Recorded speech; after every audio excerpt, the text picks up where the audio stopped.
Welcome to the Psalms Compressed. We will today look at Psalm 24. This psalm, Psalm 24, is a rather majestic psalm of David that celebrates the sovereignty of God as the Creator. He is also the owner and King of all.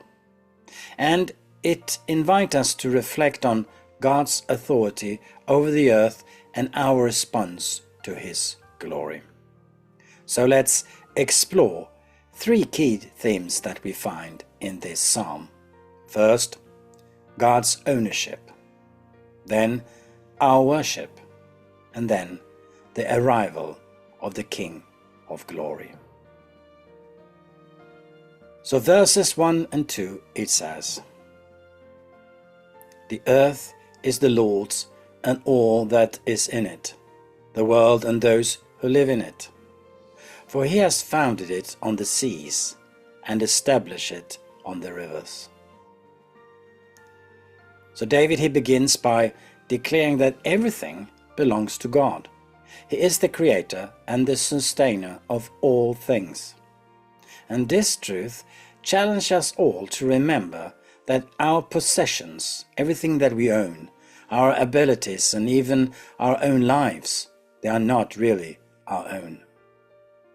So, are we living as stewards of God's creation? Are we using our resources, our time and talents to honor Him?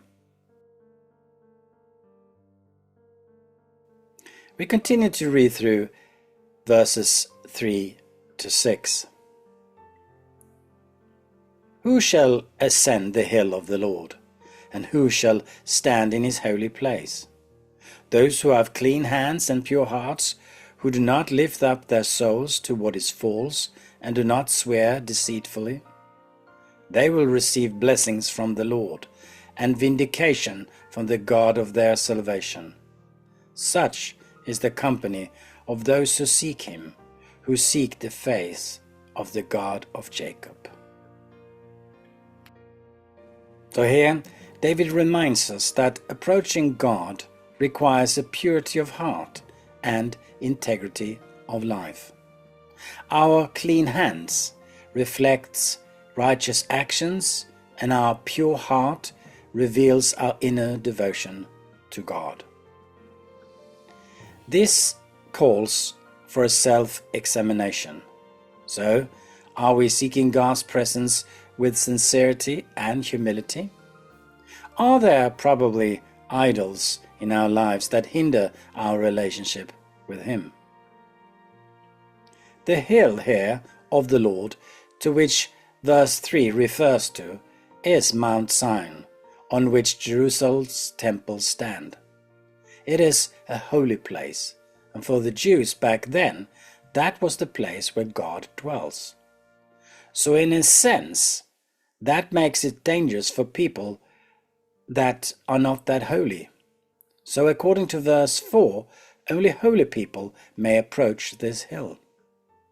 Now for us Christians, Jesus is that temple. And now also, by the Holy Spirit, God graciously lives within us, transforming each of us into His mini temples. Verses 7 and 10 says, "Lift up your heads, O gates, and be lifted up, O ancient doors, that the King of glory may come in." Who is the King of glory? The Lord, strong and mighty, the Lord mighty in battle. Lift up our heads, O gates, and be lifted up, O ancient doors, that the King of glory may come in. Who is the King of glory? The Lord of hosts. He is the King of glory.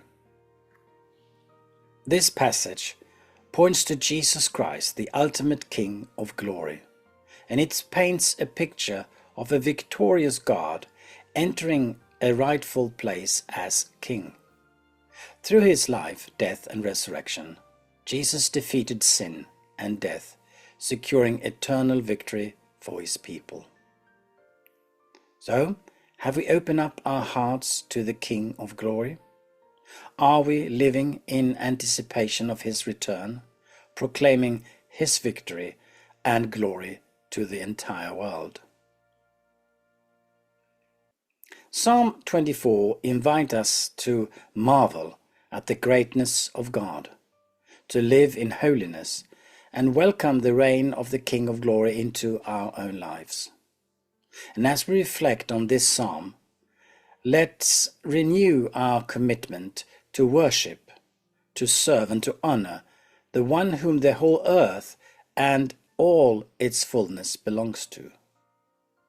So perhaps during next week, acknowledge God's ownership over every area of your life.